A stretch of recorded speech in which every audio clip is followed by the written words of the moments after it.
جیسے مولانا نے بتایا کہ جب بیماری عام ہو جاتی ہے اس مرض کو دور کرنے کے لیے جگہ جگہ کیمپ لگائے جاتے ہیں.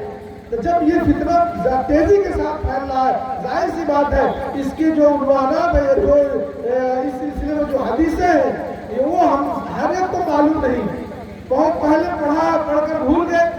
ضرورت ہے اس فتنے سے نمٹنے کے لیے اس کے سلسلے میں جو حدیثیں ہیں وہ، اور اسی طرح سے اب تک جو اس کی معلومات آ چکی ہیں ان چیزوں سے ہم واقف ہیں.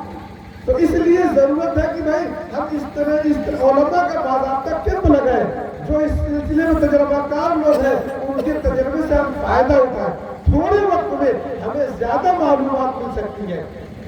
اگر ہم انشاءاللہ متحرک ہو گئے اور ہم خود مستعد ہو گئے تو یہ فتنہ اپنی موت مر جائے گا. اب یہ فتنہ جب سے شروع ہوا ہے اس وقت سے اس زمانے کے علماء حق نے اس کا مقابلہ کیا، چاہے وہ کسی زمانے میں کوئی بھی فتنہ ہو. آپ نے ایک فتنے کا نام سنا ہوگا، خلق قرآن کا. حضرت امام احمد بن حنبل کے زمانے میں یہ فتنہ اٹھا تھا. بادشاہ وقت کا یہ مذہب ہو گیا تھا قرآن مخلوق ہے، عام کتابوں کی طرح کتاب ہے. جیسے عام کتاب لکھی جاتی ہے، ختم ہو جاتی ہے، مٹ جاتی ہے، ایسے قرآن بھی مٹ جائے گا. اس وقت کے بادشاہ کی قربت حاصل کرنے والے علماء سبوں نے فتویٰ دے دیا. لیکن امام احمد بن حنبل یہ ڈٹے رہے، انہوں نے کھل کر اس کی مخالفت کی اور بتایا قرآن یہ قدیم ہے، یہ مخلوق نہیں ہے، اللہ کا کلام ہے، اللہ کی ذات سے نکلی ہوئی بات ہے. اس کی وجہ سے ان کو کوڑے برسائے گئے، سخت سزا دی گئی، لیکن حق کی جیت ہوئی. وہ ڈرے نہیں، دبے نہیں. حکومت ختم ہو گئی، وہ حکومت نواز علماء ختم ہو گئے، لیکن حق غالب رہا. اسی طرح سے جس زمانے میں جب جس فتنے میں بھی سر ابھارا اس زمانے کے علماء حق نے اس کا مقابلہ کیا، اللہ نے ان کی مدد فرمائی. اس لیے آج جو نئے فتنے چلنے رہے، یہ تو اب ہم فتنوں کی دور سے گزر رہے ہیں، جو نئے فتنے ابھر رہے ہیں ان فتنوں سے گھبرانے کی ضرورت نہیں. باطل کے لیے ہمیشہ مٹنا ہی ہوتا ہے، حق ہمیشہ غالب رہتا ہے. قرآن نے کہا جعل حق وزہق الباطل. بس ضرورت اس بات کی ہے کہ ہم علماء حق اس کے لیے مستعد ہو جائے، بیدار ہو جائے، پوری ذمہ داری کے ساتھ. ہم یہ سمجھے کہ یہ ہمارا اس وقت کا بہت بڑا فریضہ ہے. اگر ہم نے اس سے کوتاہی برتی، کشمکشی کی، مداہنت سے کام لیا تو کل ہم اللہ کے رسول کے سامنے جواب نہیں دے پائیں گے. اس لیے جس سے جو بھی ممکن ہو سکے، ضروری نہیں ہے کہ ہم میں سے ہر شخص تقریر ہی کرنا جانتا ہو. نہیں، آپ تقریر نہیں کر پاتے ہیں، آپ جس انداز سے تعاون کر پائے. آپ سے اگر معلوم ہو کہ آپ کا پڑوسی شکیلیت سے متاثر ہے تو آپ اتنا کر سکتے ہیں، کسی عالم کے پاس اس کی رہنمائی کر سکتے ہیں، کسی عالم کی کو پتہ بتا سکتے ہیں بڑا آدمی شکیلیت سے متاثر ہے. آپ سے جو بن پڑے، جتنا بن پڑے، ہر فرد اس کے لیے مستعد ہو جائے. انشاءاللہ اگر ہم مستعد ہوں گے، خلوص کے ساتھ کھڑے ہو جائیں گے تو جیسے اللہ نے پچھلے زمانے میں جو بھی فتنے اٹھے اللہ نے اس کو ختم کیا، علماء کے ذریعے ناپید ہو گئے، اسی طرح سے موجودہ زمانے میں بھی جو فتنے اٹھ رہے ہیں اللہ تعالیٰ ہمارے ذریعے، ہم سب کی خدمت کے ذریعے انشاءاللہ ان فتنوں کو ختم کرنا. بہرحال میں زیادہ لمبی بات نہ کر کے میں انہی باتوں پر اپنی بات ختم کرنا چاہتا ہوں. اللہ تعالیٰ ہم سب کو کہنے سننے کے ساتھ عمل کی توفیق عطا فرمائے. آمین.